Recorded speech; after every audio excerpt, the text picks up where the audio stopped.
चलिए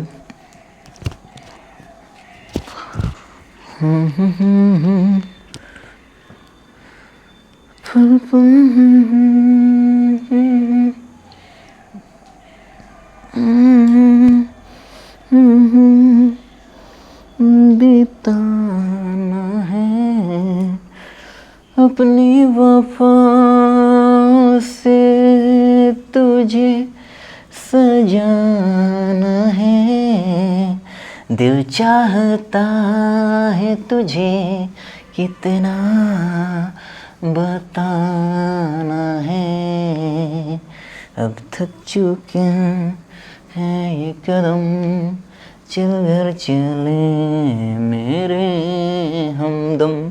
चलिए, तो आज की क्लास में हम देखेंगे टाइप ऑफ मोशन और मोशन कितने टाइप के होते हैं। ऐसे बेसिकली दो टाइप के मोशन होते हैं, uniform motion, non uniform motion. उसी के बारे में आज हम स्टडी करेंगे और उसके बाद हम ग्राफ देखेंगे, एक्सटी ग्राफ, वीटी ग्राफ, कि एक्सटी ग्राफ का स्लोप और वीटी ग्राफ का स्लोप और एरिया अंडर कर्व हमें क्या देता है। चलिए, तो let's say study about the type of motion. तो टाइप ऑफ मोशन जो होते हैं, हेडिंग लगाएंगे type of motion, type of motion, type of motion. Basically motion जो होते हैं वो दो टाइप के होते हैं, एक होते हैं यूनिफॉर्म मोशन, यूनिफॉर्म मोशन, और दूसरा जो होता है वो होता है non uniform motion, non uniform motion. ये दो तरह के हमें मोशन के स्टडी करना है क्लास 9th में, और ये पहला हो गया, ये दूसरा हो गया। तो यूनिफॉर्म मोशन जो होते हैं क्या होते हैं, ज़रा समझिए इस बात को, कि मैं कह रहा हूँ कि कोई पार्टिकल्स है वो 2 मीटर पर सेकेंड से चल रहा है। मान लीजिए इस ए पॉइंट पर, तो मैंने कहा कि बी पॉइंट पर भी वो 2 मीटर पर सेकेंड से ही चल रहा है, और सी पॉइंट पर भी 2 मीटर पर सेकेंड से चल रहा है। इस तरह से डी पॉइंट पे भी उसका स्पीड 2 मीटर पर सेकेंड से ही चल रही है। ठीक है, तो इससे हमें क्या समझ में आ रहा है कि वो हर इंस्टेंट पर उसका स्पीड क्या है, सेम है, यानी कि इक्वल डिस्टेंस भी कवर्ड करेगा इक्वल टाइम इंटरवल में। अच्छा, यहाँ पर अगर हम देखते हैं, यानी कि हर इंस्टेंट पे उसका स्पीड सेम है, यूनिफॉर्म मोशन का हो गया। अब इसका हम एक्सेलरेशन निकालते तो हम बोलते हैं कि ए और बी के बीच का एक्सेलरेशन क्या है, तो आप कहते हैं सर एक्सेलरेशन 0 है। साफ दिख रहा है ना, कि अगर मैं कहता है ये फाइनल है, ये इनिशियल है, तो फाइनल माइनस इनिशियल 2 - 2 और अपॉन में टाइम कुछ भी हो 1 सेकेंड ले लेते हैं, तो लेट से 2 - 2 अपॉन में 1, तो 0 ही आएगा। अगर बी सी के बीच हम एक्सेलरेशन निकालते हैं तो यहाँ पर भी 0 ही आता है, किसी इंस्टेंट पर निकाल लो, यानी कि यूनिफॉर्म मोशन में ना एक्सेलरेशन 0 होने वाला है। तो यहाँ पर जब भी एक्सेलरेशन 0 होगा तो यहाँ पर हम दो बातें कंक्लूड कर सकते हैं। क्या कर सकते हैं कि एक तो हम ये बोल सकते हैं कि पार्टिकल रेस्ट में है, रुका हुआ है, कि एक्सेलरेशन ही नहीं है, या तो हम कह सकते हैं कि पार्टिकल जो है वो कांस्टेंट स्पीड से चल रही है, ये बातें कर सकते हैं। अच्छा, जब भी कोई पार्टिकल यूनिफॉर्म मोशन से चल रहा होता है ना, तो उस पर फोर्स ही नहीं लगता है। F = ma के अगर लगाएं फार्मूला, तो मास कुछ भी हो और एक्सेलरेशन ही 0 हो गया, तो यहाँ पर एक्स फोर्स की वैल्यू क्या हो जाएगा, 0 न्यूटन। फोर्स कितना आ जाएगा, 0 न्यूटन। यानी कि कोई अगर पार्टिकल्स यूनिफॉर्म मोशन कर रहा है तो वहाँ पर उस पर कोई फोर्स नहीं लग रही है। ठीक है, यानी कि हमको ये पता चल रहा है कि अगर कोई पार्टिकल को रोकने के लिए फोर्स चाहिए, चलाने के लिए चाहिए, चलते रहने के लिए फोर्स नहीं चाहिए। ठीक है, देखिए अब यहाँ पर समझिए ज़रा, ये नॉन यूनिफॉर्म की बात करें तो ये भाई साहब दो तरह के होते हैं। एक होते हैं uniform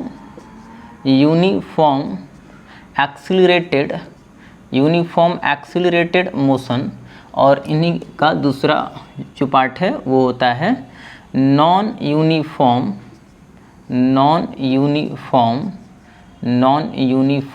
accelerated motion, non uniform accelerated motion. तो यूनिफॉर्म एक्सीलरेटेड मोशन की बात जरा समझें, कि मैंने कहा कि कोई पार्टिकल है, ए इंस्टेंट पर उसकी स्पीड 2 मीटर पर सेकेंड है, बी पर उसका स्पीड लेट से मैं मान लेता हूँ कि 3 मीटर पर सेकेंड है। उसी तरह सी पॉइंट पर उसका स्पीड 4 मीटर पर सेकेंड है, लेट से डी पॉइंट पर मैं मान लिया कि 5 मीटर पर सेकेंड है, नेक्स्ट सो ऑन, इस तरह से चलता जाएगा। तो आप बता सकते हो क्या कि यहाँ पर देखिए स्पीड बदल रही है, हर इंस्टेंट पे स्पीड अलग अलग है कि नहीं। देखिए 2, 3, 4, 5 इस तरह से आगे की स्पीड 6 होगी, बता सकते हैं। तो यहाँ पर ए बी का एक्सेलरेशन में निकालता तो आप कहते हो सर देखिए फाइनल माइनस इनिशियल यानी कितना आएगा 1 मीटर पर सेकेंड स्क्वायर। यहाँ पर इसका एक्सेलरेशन बी सी का निकालता, फिर कहते सर 1 ही आता 1 मीटर पर सेकेंड स्क्वायर। अच्छा मैं इस सी डी का एक्सेलरेशन निकालता तो देखो 5 माइनस 4 कितना आता 1 आता है, यानी कि 1 मीटर पर सेकेंड स्क्वायर आता। ठीक है, तो आपको दिख रही है क्या, यहाँ पे देखिए 2, 3, 4, 5 स्पीड अलग अलग है, यानी कि मोशन नॉन यूनिफॉर्म है, लेकिन एक्सेलरेशन 1, 1, 1, 1 इस तरह से आ रही है। तो ये मोशन किस टाइप के हो गया, यूनिफॉर्म एक्सीलरेट है, यानी कि एक्सेलरेशन इसका यूनिफॉर्म है। ठीक है, और स्पीड जो है वो नॉन यूनिफॉर्म है। अगर मान लीजिए इसका एग्जाम्पल लेते हैं, तो इसका एग्जाम्पल हम क्या लेते हैं, जैसे मान लीजिए लेट से मैं कह रहा हूँ कि यहाँ पर स्पीड पार्टिकल का 2 मीटर पर सेकेंड है, लेट से बी पर हमने कहा कि इसका स्पीड 5 मीटर पर सेकेंड है। ठीक है, सी पॉइंट पे हम कह रहे हैं कि इसका स्पीड 4 मीटर पर सेकेंड है। इट मीन्स मतलब स्पीड कम हो गया। ठीक है, देखिए फिर मैं कह रहा हूँ कि स्पीड यहाँ पर डी पॉइंट पर 10 मीटर पर सेकेंड है। इस तरह से आगे के पॉइंट पर हम नेक्स्ट इंटरवल में नहीं बता सकते कि उसका स्पीड क्या है, लेकिन ये बता सकते हैं कि स्पीड बदल रही है। ठीक है, देखिए जरा इसका एक्सेलरेशन देखते तो ए बी का एक्सेलरेशन कितना आता, सर ए बी का एक्सेलरेशन 5 माइनस 2 आप कहते सर 3 आता, 3 मीटर पर सेकेंड स्क्वायर। अच्छा बी सी पॉइंट का देखते तो बी सी पॉइंट का अगर हम देखते तो 4 माइनस 5 यानी कि एक्सेलरेशन -1, यानी कि यहाँ पर पार्टिकल्स रिटार्ड कर रही है, यानी कि एक्सेलरेशन के एक्सेलरेट नहीं कर रहे हैं, रिटार्ड कर रहे हैं, यानी कि ब्रेक लग रही है। ठीक है, स्पीड घटेगी। और यहाँ पर अगर देखें तो यहाँ पे 10 माइनस 6 यानी कि सी डी का मैं एक्सेलरेशन निकालता तो मुझे दिखता सर कितना 6 मीटर पर सेकेंड स्क्वायर। ठीक है, तो यहाँ पर देख रहा है कि स्पीड भी अलग अलग है, स्पीड अलग अलग है, तो यानी कि मोशन कैसा हो गया, नॉन यूनिफॉर्म मोशन, एक्सीलरेशन भी अलग अलग है, इसलिए क्या हो गया नॉन यूनिफॉर्म एक्सीलरेटेड मोशन। ठीक है, तो इस तरह से हम ये कह सकते हैं कि मोशन में जो भी होंगे 2 टाइप के मोशन होंगे, एक यूनिफॉर्म और दूसरा non uniform. Non uniform motion जो होगा उसके भी 2 टाइप होगा, एक यूनिफॉर्म एक्सीलरेटेड मोशन, एक होगा नॉन यूनिफॉर्म एक्सीलरेटेड मोशन। यानी कि यूनिफॉर्म एक्सीलरेटेड मोशन में स्पीड तो नॉन यूनिफॉर्म होगा लेकिन एक्सीलरेशन सेम होगा, और यहाँ पे नॉन यूनिफॉर्म एक्सीलरेटेड मोशन में सर मोशन भी नॉन यूनिफॉर्म होगा, एक्सीलरेशन भी नॉन यूनिफॉर्म होगा। और यहाँ पर यूनिफॉर्म मोशन में स्पीड सेम होने वाली है, यानी कि हर इंस्टेंस पर हर पॉइंट पर स्पीड उसी तरह से चलेगी जहाँ से शुरू से या लास्ट तक देखें, और उसका एक्सीलरेशन निकालेंगे तो एक्सीलरेशन 0 आ जाएगा। कभी भी आपको एक्सीलरेशन 0 आता है ना, इसका मतलब पार्टिकल या तो रुकी हुई है या पार्टिकल्स कांस्टेंट स्पीड से चल रही है, ये बात होती है। ठीक है, अब जैसे मैं ग्राफ देख लूँ, जरा देखिए, जरा ग्राफ देख लेते हैं, स्टडी ग्राफ का भी कर लेते हैं लगे हाथ। देखो जरा तो हमें xt ग्राफ का स्लोप देख लेते हैं और vt ग्राफ देख लेते हैं। अपने को 9th क्लास में 2 ही ग्राफ पढ़ना है, एक तो xt ग्राफ पढ़ना है और दूसरा vt ग्राफ पढ़ना है। तो xt ग्राफ क्या होता है, देखिए जरा xt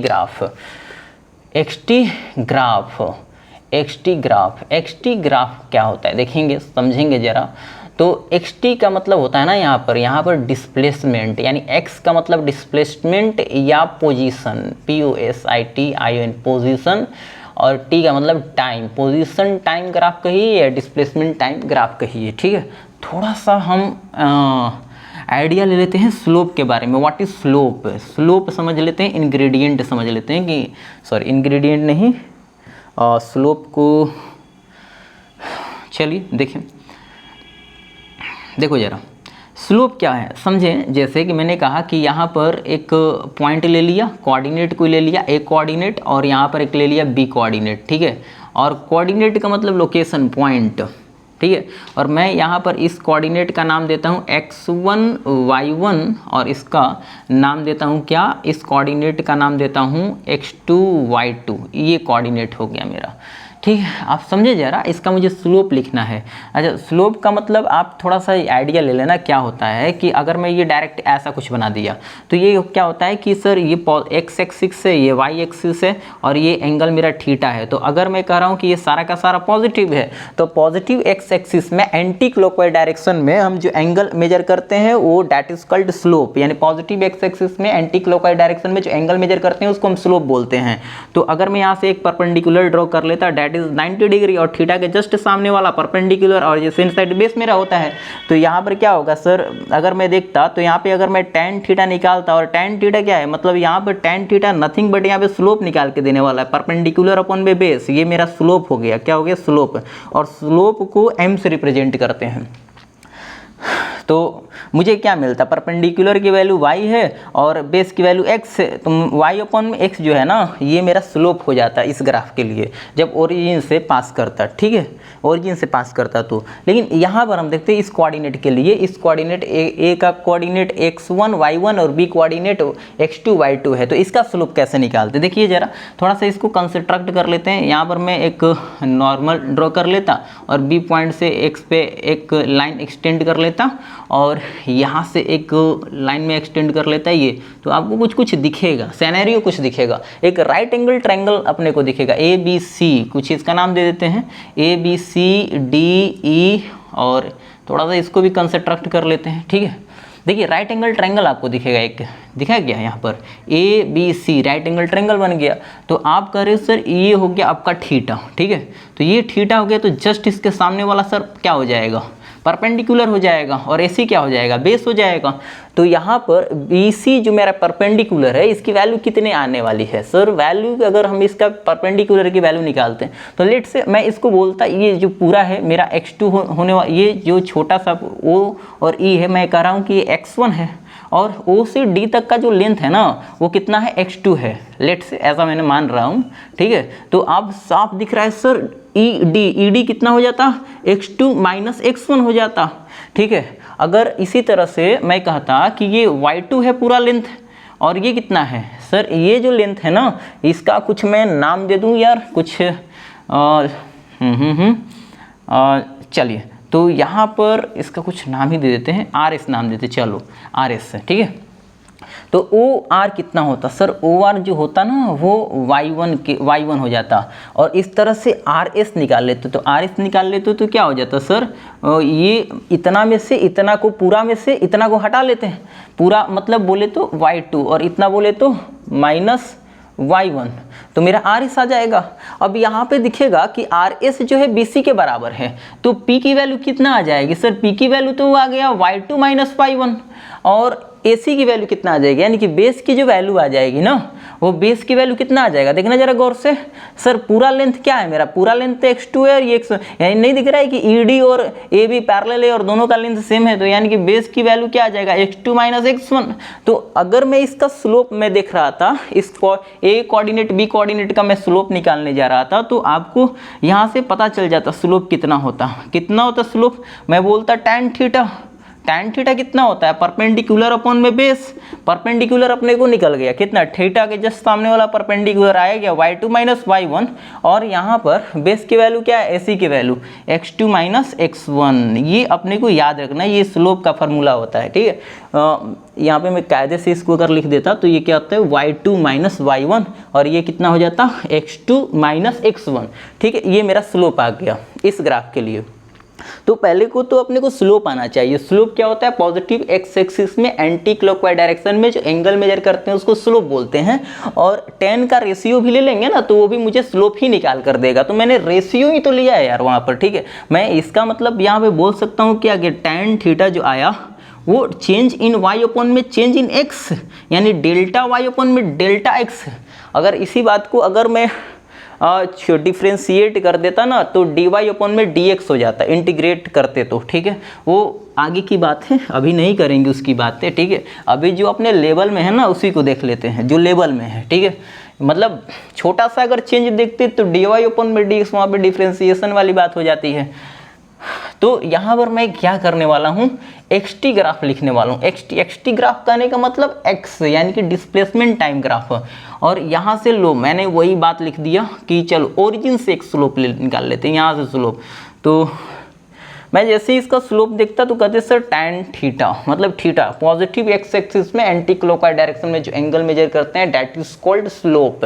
तो यहाँ से अगर मैं यहाँ पर एक परपेंडिकुलर ड्रॉ कर लेता, सर ये पूरा x के बराबर है, ये t के बराबर है, ठीक है, तो मैं इसका स्लोप निकालता तो बोलता क्या, tan थीटा, और tan theta nothing but perpendicular upon में बेस, तो परपेंडिकुलर अपने को x दिखा और बेस अपने को t दिखा, तो x क्या है सर, डिस्प्लेसमेंट है, क्या है, डिस्प्लेसमेंट, और नीचे क्या है, टाइम, और बचपन से अपने को पता है कि डिस्प्लेसमेंट अपॉन में टाइम क्या होता है, वेलोसिटी होती है, वेलोसिटी होती है, मैं इधर इरेज कर दूं क्या, जरा देखना, ये क्या होती है, वेलोसिटी होती है, वेलोसिटी होती है, तो डिस्प्लेसमेंट अपन में टाइम क्या हो गया, वेलोसिटी। अगर आपसे कोई पूछे कि एक्स का स्लोप क्या दिया तो कैसे निकालेंगे सर, एक्स का स्लोप मतलब पॉजिटिव एक्स एक्सिस में एंटी क्लॉकवाइज डायरेक्शन में जो एंगल मेजर करते हैं उसको हम स्लोप बोलते हैं। तो मैं जब इसका स्लोप देखा तो थीटा के जस्ट सामने वाला एक्स है और नीचे बेस है, जो एसेंस साइड है वो बेस है, तो यहाँ पर टेन थीटा अपॉन में क्या, पी अपॉन में बी हो गया, तो पी की वैल्यू एक्स हो गया और बी की वैल्यू टी हो गया, तो एक्स अपॉन में टी,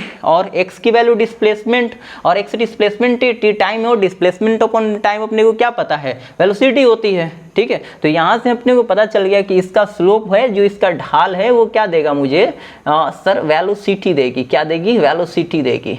इस बात को याद रखेंगे, समझेंगे जरा, ठीक है, वेलोसिटी। अच्छा देखो, कहीं भी अगर किसी पॉइंट पर मैं इसको चेक कर लेता, जरा इसी को देख लेते हैं एक बार, थोड़ा सा और डीपली जानकारी लेते हैं। देखिए जरा, इसको मैं इरेज कर दूं क्या, देखना जरा, समझना फिर से इसी बात को। देखो मैं क्या कहने जा रहा हूँ, समझना जरा। तो मैं कह रहा हूँ कि ये मेरा स्लोप था, ठीक है, मैं कह रहा हूँ कि मेरा पार्टिकल ए पॉइंट पर मतलब ए पॉइंट पर मेरा पार्टिकल है, फिर बी पॉइंट पर है मेरा, फिर सी पॉइंट पर इस तरह से जा रही है। तो अगर मैं चेक करता तो क्या कभी एंगल चेंज हो रही है क्या, बताइएगा जरा, क्या कभी थीटा चेंज हो रही है क्या, यहाँ पर एंगल, यहाँ पर मैं कहा था थीटा 1 है, बी पॉइंट पर थीटा 2 है और सी पॉइंट पर थीटा 3 है, तो क्या कभी भी किसी पॉइंट पर एंगल चेंज हुआ है क्या, नहीं, एंगल तो सर सब theta 1, sir theta 1 is equal to theta 2 is equal to theta 3, वो सर थीटा के ही बराबर है, क्योंकि यहाँ पे तो एंगल चेंज ही नहीं हो रही है। जब एंगल चेंज नहीं हो रही है तो क्या बताना कि एक्स का ही स्लोप मैं निकाल रहा हूँ, तो क्या कभी वेलोसिटी बदलेगी क्या, वेलोसिटी नहीं बदलेगी।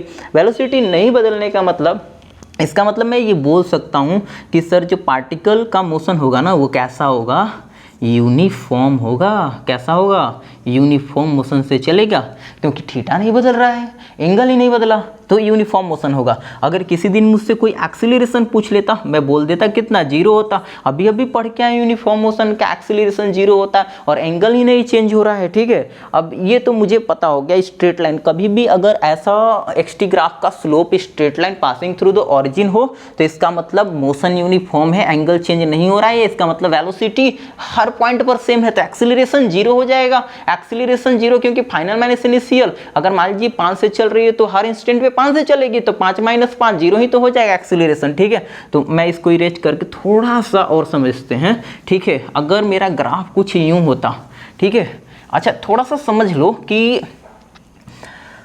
देखो जरा, देखो जैसे मैं कह रहा हूँ ना कि ग्राफ कुछ यूं होता, कर्व होता, कर्व, तो मैं कहता यहाँ पर कि ए पॉइंट पर, बी पॉइंट पर और सी पॉइंट पर, तो अपने को बताना है कि जो स्पीड है वो कैसा है, स्पीड का टाइप भी बताना है और किस पॉइंट पर स्पीड मैक्सिमम है, ठीक है। तो पहली बात सर, ये एक्सटी ग्राफ आप लिखे हो, एक्सटी ग्राफ लिखे हो तो मुझे स्पीड बताने के लिए मुझे तो स्लोप निकालना पड़ेगा, और स्लोप निकालने के लिए मैं क्या करूँगा, पहले तो टेंजेंट बनाऊंगा ना यार, कि अगर टेंजेंट क्या होता है, कोई कर्व को कोई लाइन टच करके जाता है उसे हम टेंजेंट बोलते हैं।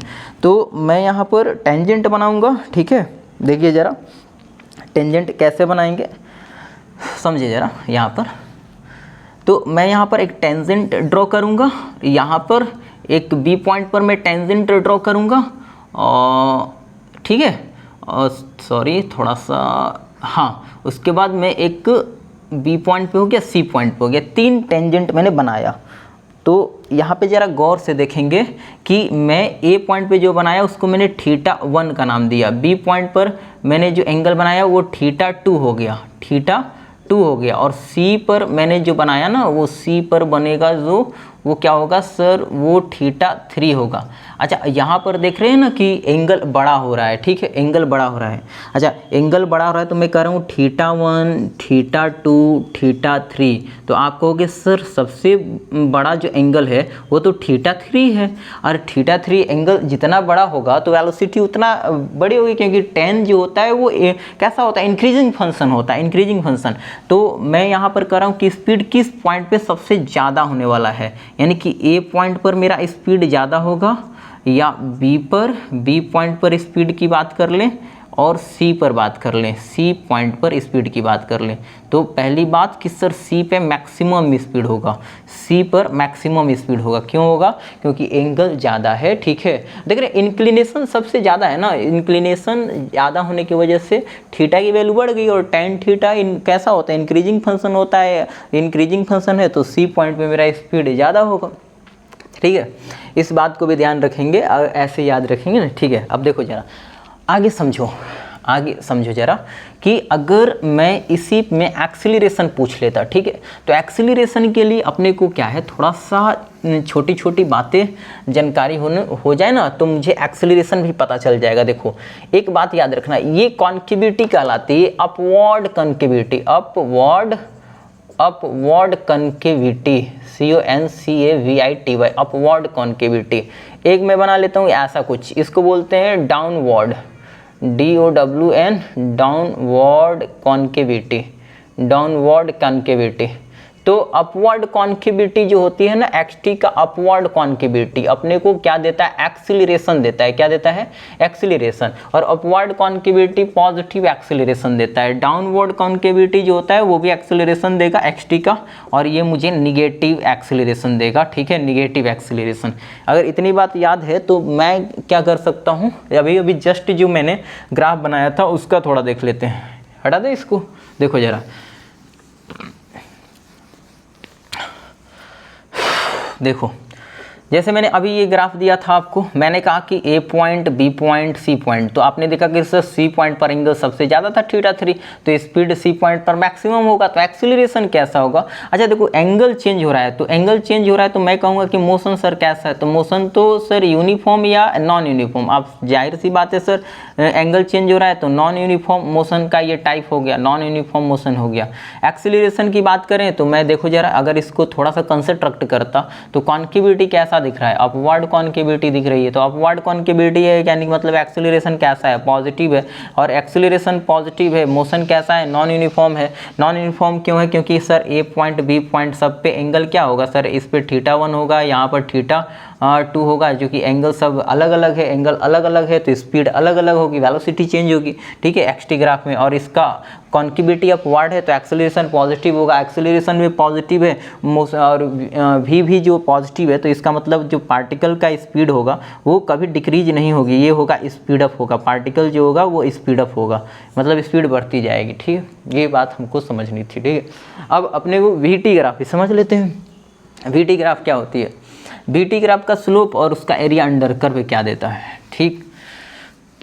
चलिए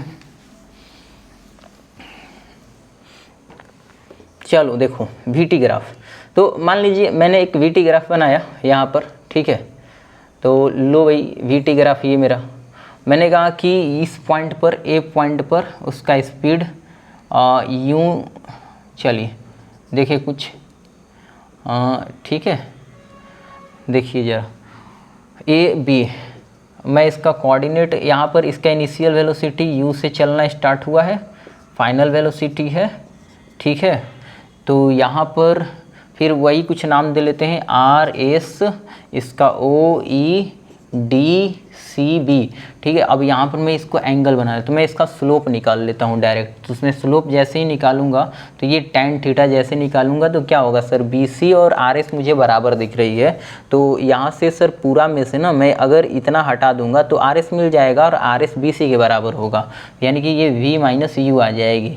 और अगर मैं टाइम की बात करूँ तो सर पूरा टाइम मुझे T2 लग रही है और यहाँ पर T1 समय लग रहा है। तो मैं क्या करूँ कि पूरा समय में से इतना समय को तो मतलब टाइम डिफरेंस मिल जाएगा T2 माइनस T1, और ED और AC बराबर है, तो यहाँ पर मुझे T2 माइनस T1 मिल गया। ठीक है, अब देखिए मैं स्लोप निकालने जा रहा हूँ, तो स्लोप यहाँ से देख लो, स्लोप क्या है y2 माइनस y1 अपॉन में x2 माइनस x1, और VT ग्राफ में बनाया हूँ। क्या बनाया हूँ? VT graph.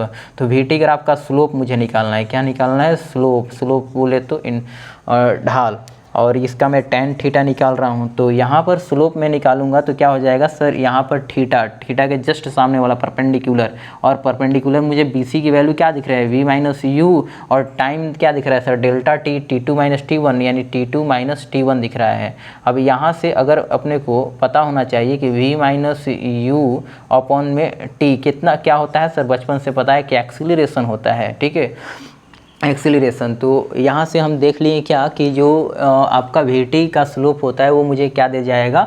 एक्सीलरेशन दे जाएगा। ठीक है, अगर मैं इसका एरिया अंडर कर्व निकाल लेता, चलो एरिया अंडर कर्व भी देख लेते हैं। तो एरिया अंडर कर्व क्या देता, मतलब एरिया अंडर कर्व, इसका एरिया हम निकालते हैं, इसका यानी कि ट्राइंगल, मुझे एक ट्राइंगल दिखेगा, राइट एंगल ट्राइंगल दिखेगा, राइट एंगल ट्राइंगल दिखेगा ABC, और मैं इसका निकालने जा रहा हूँ एरिया ऑफ ट्राइंगल ABC। तो एरिया ऑफ ट्राइंगल ABC निकालेंगे तो क्या हो जाएगा? 1/2 बेस इंटू हाइट। तो base into height sir 1/2, base की वैल्यू क्या है सर? बेस की वैल्यू तो टाइम है, डेल्टा T है, और यहाँ पर हाइट क्या है सर? हाइट जो है वो वेलोसिटी है। क्या है? वेलोसिटी क्या है? V माइनस यू है, V माइनस यू। थोड़ा सा इसको सिंप्लीफाई करें क्या? तो जैसे ही मैं सिंप्लीफाई करता तो ये आ जाता sir V minus you upon में 2 आ जाता, और ये T आ जाता। अब गौर से देखो ज़रा, अपने को ये पता होना चाहिए कि V माइनस यू अपॉन में 2 क्या होता है सर? V एवरेज होता है, और इनटू टाइम, और V एवरेज इनटू टाइम क्या हो गया? यानी कि डिस्प्लेसमेंट आ गया। ये तो डिस्प्लेसमेंट होता है ना कि V average into time displacement, यानी कि इसका एरिया अंडर कर्व मुझे डिस्प्लेसमेंट दे दिया। यानी VT का जो स्लोप होता है वो मुझे क्या देता है सर? एक्सीलरेशन देता है, और जो मेरा डिस्प्लेसमेंट एरिया अंडर कर्व क्या दे जाएगा? डिस्प्लेसमेंट दे जाएगा। ठीक है, इतनी बात अपने को पता होना चाहिए। और इस तरह एक क्वेश्चन भी कर लें क्या? लगे हाथ, चलिए एक क्वेश्चन देख लेते हैं। देखिए क्वेश्चन देखो ज़रा, मैं इसको हटा दूँ, उम्मीद है कि हो गया होगा। चलो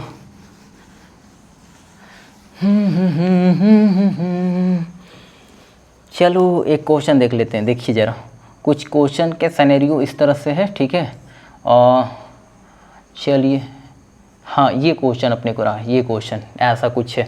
मैं कह रहा हूँ ना कि OAB, लेट से थोड़ा सा कंस्ट्रक्ट कर लें इसको ऐसे।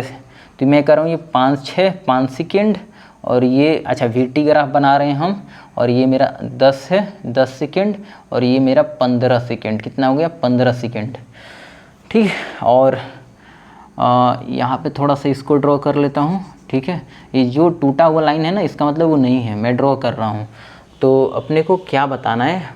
बताना है कि पार्टिकल का डिस्टेंस फाइंड क्या करना है। मैं क्वेश्चन में लिख देता हूँ कि फाइंड, इसकी वैल्यू मैं कुछ दे देता हूँ, इसका वैल्यू दे देता हूँ 20 मीटर पर सेकेंड, और इसकी वैल्यू दे देते हैं -20 मीटर पर सेकेंड। ठीक है, चलिए ज़रा गौर से देखेंगे। मुझे निकालना है कि फाइंड डिस्टेंस और मुझे डिस्प्लेसमेंट निकालना है। दो चीज़ निकालना है यहाँ पर, डिस्टेंस डिस्प्लेसमेंट। तो अभी जस्ट हमने क्या बताया सर? डिस्टेंस और डिस्प्लेसमेंट। सर डिस्टेंस जो होता है ना वो स्केलर क्वांटिटी होता है, तो बिना डायरेक्शन के सब जोड़ दो, डिस्टेंस आ जाएगा। एरिया निकाल कर, और डिस्प्लेसमेंट चाहिए तो एरिया निकाल दो और डायरेक्शन के अकॉर्डिंग काम कर लो, डिस्प्लेसमेंट आ जाएगा। तो मैं इसका एरिया निकाल लेता, फिर इसका एरिया निकाल लेता। चलो इसका एरिया निकालता तो क्या होता ज़रा देखना। एक ट्राइंगल है तो मैं देखता 1/2, बेस इसका कितना है सर? बेस 5 है, और हाइट कितना है? 20 है। तो ये तो ख़त्म हो गया, ये 10 आ गया, ये कितना आ गया? 50 मीटर। यहाँ पे 50 मीटर मुझे पता चलेगा, इसमें 50 मीटर। इसका अगर मैं एरिया निकालता तो सर ये एक रेक्टेंगल है, तो मुझे ये कितना देता, बेस इंटू हाइट, यानी कि ये 5 का डिफरेंस है, 5 इंटू हाइट 20 है, यानी कि कितना आ जाएगा 100 मीटर आ गया। इसका निकाल लेते हैं तो 1/2 और बेस इंटू हाइट, तो बेस कितना है सर 5 है और हाइट कितना है फिर से माइनस का 20 है, तो ये ख़त्म हो जाता कितने टाइम्स में, ये आता 10 और ये आ जाता माइनस का 50 आ जाता, हाँ माइनस के 50 मीटर आ जाता। तो अपने को देखो डिस्टेंस निकालना है, तो डिस्टेंस कहने का मतलब डिस्टेंस तो सर स्केलर क्वांटिटी है, तो डायरेक्शन मैटर करेगी नहीं अपने को, तो ये सारा का सारा जोड़ देंगे 50 मीटर और कितना आया उधर 100 मीटर, 100 मीटर इधर कितना आया सर, ये कितना आ गया अपने को सर, ये भी 50 मीटर, तो 50 100 और ये 100 200 मीटर आ गया, कितना आ गया 200 मीटर। 200 मीटर इसने डिस्टेंस चला। डिस्प्लेसमेंट की बात करें तो डिस्प्लेसमेंट क्या हो जाएगा सर, ऊपर कितना हो जाएगा, ऊपर तो जोड़ देंगे तो 150 सेम डायरेक्शन में है और नीचे कितना है 50, मैं डिस्प्लेसमेंट निकाल रहा हूँ, डिस्प्लेसमेंट DISP, तो ये कितना हो जाएगा सर 100 मीटर, 100 मीटर का डिस्प्लेसमेंट आ गया। लो ख़त्म होगी बातें, तो डिस्प्लेसमेंट आ गया, यहाँ पे डिस्टेंस आ गया। अब देखो ज़रा समझने की कोशिश करना ये निकला कैसे है, कि मतलब 200 100 ये मैं सर क्या कर रहे हो, कभी जोड़ रहे हो कभी घटा रहे हो, आओ थोड़ा समझे कैसे मैंने किया। एक्चुअल में थोड़ा सा जानना कि डिस्टेंस जो होता है ना वो डायरेक्शन नहीं उसमें मैटर करता है, और डिस्प्लेसमेंट वेक्टर होती है तो उसमें डायरेक्शन मैटर करती है, ठीक है, डायरेक्शन के अकॉर्डिंग। जैसे मैं कह रहा हूँ कि ये पार्टिकल तो एक रेक्टिलिनियर मोशन कर रही है, तो रेक्टिलिनियर मोशन कर रही है तो ये क्या होगा सर, ये पार्टिकल यहाँ से चला A और यहाँ पे पहुँचा B पॉइंट पर, तो ऐसे चलते चलते सर टोटल कितना चला सर, टोटल तो उसने 100 मीटर चल लिया, ठीक है। फिर उसका डायरेक्शन कभी चेंज भी हुआ है, देखो जरा इधर ऐसे कुछ आया है, मतलब C पॉइंट पर, C पॉइंट पे आने में उसको कितना लग गया सर 50 मीटर, तो ये देखो ऊपर से कितना चला यार 150 चला, कितना 50 और 100 150 चला, 150 मीटर, तो टोटल कितना सर A से B में 150 और B से C में 50, तो टोटल डिस्टेंस कितना चल लिया सर 200 चल लिया। और अगर डिस्प्लेसमेंट की बात करें तो मैं डायरेक्शन की बात करूंगा, इधर प्लस इधर माइनस, कन्वेंशन अगर इसको मैं प्लस मानूंगा तो इधर माइनस मानूंगा, तो सर उधर वाला पूरा कितना है सर मेरा 150 है, इधर वाला माइनस है, तो ये माइनस का 50 लो 100 आ गया, 100 मीटर इसका डिस्प्लेसमेंट हो गया, ठीक है। यानी कि पार्टिकल्स जो है ना वो स्ट्रेट लाइन तो चली रही है और B पॉइंट पर वो मुड़ी हुई है, ठीक है, इस बात को भी ध्यान रखेंगे। अब मैं अगर एक्सीलरेशन आपसे पूछता तो क्या एक्सीलरेशन बता पाते हैं? अगर मैं पूछता कि यहाँ पर बता दे कि OA पर एक्सीलरेशन क्या होगा, एक्सीलरेशन क्या होगा, कि सर OA पे एक्सीलरेशन पूछना चाह रहे हैं, तो पहली बात सर ये मुझे कुछ देखा देखा ग्राफ लग रहा है, और पहली बात एंगल कभी चेंज ही नहीं हो रही है, तो angle change sir uniform motion है, तो यूनिफॉर्म मोशन में एक्सीलरेशन कितना होता है सर 0, अभी भी जस्ट पढ़ कर आए हैं, ज़्यादा दिमाग ही नहीं लगाएंगे, क्योंकि एंगल चेंज ही नहीं हो रहा है, OA पे एंगल चेंज नहीं हो रहा, तो एक्सीलरेशन 0, tan का वैल्यू चेंज नहीं हो रही है। और AB की बात करें सर वो टाइम एक्सिस के पैरेलल है, tan थीटा 0 हो जाएगा, यानी सर AB पर मेरा क्या है फिर से, ओहो यहाँ पर कुछ गड़बड़ हुआ क्या, नहीं ठीक है, तो यहाँ पर क्या हो गया, ये 0 मीटर पर सेकेंड स्क्वायर, हाँ 0 ही होगा, एक्सीलरेशन यहाँ पर भी 0 यहाँ पर भी 0, ठीक है, एक्सीलरेशन 0, VT का स्लोप सही जा रहा हूँ, हाँ ठीक है ठीक। फिर यहाँ पर अगर मैं एक्सीलरेशन निकाल लेता, कुछ पॉइंट इसका नाम दे दूँ क्या, जैसे मान लीजिए लेट से मैं इसका ED नाम देता हूँ, ED, तो ED का एक्सीलरेशन कितना हो जाता है, एक्सीलरेशन पहली बात सर कुछ तो गड़बड़ हो रहा है भैया, सॉरी, देखो कुछ गड़बड़ कर दी यार, मैं तो इसको XT ग्राफ समझ रहा था, VT ग्राफ है ना, तो यार VT ग्राफ का स्लोप निकालना पड़ेगा तब तो एक्सीलरेशन आएगा, चलो सॉरी, तो इसका एक्सीलरेशन कैसे निकालेंगे, एक्सीलरेशन इसका हो जाएगा 20/5 यानी कि 4 मीटर पर सेकेंड स्क्वायर एक्सीलरेशन आएगा। इसका एक्सीलरेशन कितना आ जाएगा AB का, सर AB का एक्सीलरेशन जो होएगा पैरेलल है तो एक्सीलरेशन इसका 0 होगा यार, ठीक है। इसका एक्सीलरेशन कितना हो जाएगा ED का एक्सीलरेशन जो होगा वो कितना आ जाएगा, देखना ज़रा कितना है ये वैल्यू, ये 20 है, माइनस का 20, और टाइम कितना लग रहा है टाइम है 5-6, यानी कि सर माइनस का 4 मीटर पर सेकेंड स्क्वायर। यानी देखो एक बार क्या है ना, मैं वीटी का स्लोप निकाल रहा हूँ तो एक्सेलरेशन यहाँ पे 4 मीटर पर सेकेंड दे रहा है एक्सेलरेशन, यहाँ पर एक्सेलरेशन 0 है। अच्छा, तो यहाँ से मैं टाइप ऑफ मोशन भी बता सकता हूँ कि ये ए बी पर ना मेरा पार्टिकल जो है वो नॉन यूनिफॉर्म मोशन से चल रहा है, और इसका अगर टाइप की बात करें तो यूनिफॉर्म एक्सेलरेटेड मोशन है और नॉन यूनिफॉर्म मोशन है। ठीक है, ए बी की बात करें तो अभी जस्ट पढ़ के आए तो एक्सेलरेशन 0 है, एक्सेलरेशन 0 है, इसका मतलब पार्टिकल रुका है या तो चल रहा है, तो पार्टिकल तो रुका नहीं है, पार्टिकल तो चल रहा है, तो इसका मतलब ए बी पर जो है इसका यूनिफॉर्म मोशन है, यूनिफॉर्म मोशन है। ठीक है, अगर मैं बात करूं ईडी पे तो ये पार्टिकल्स जो है रिटार्ड कर रही है, रिटार्ड करने का मतलब यहाँ पर एक्सेलरेशन जो है रिटार्ड हो रही है, इसका मतलब ये नॉन यूनिफॉर्म मोशन है और पार्टिकल्स रिटार्ड यानी स्लो डाउन भी हो रही है। ठीक है, ये बातें हमको समझ में आना चाहिए। ठीक है, अगर मुझे इतनी बातें समझ में आ रहा है तो आई होप कि मुझे ऐसा पता होना चाहिए कि सर एक्सटी का ग्राफ जो होता है, एक्सटी के ग्राफ में एरिया अंडर कर्व अपने को क्या देगा और इसका स्लोप क्या देगा, और एक्सटी का जो स्लोप होगा वो क्या देता है, एक्सटी का स्लोप अपने को पता है कि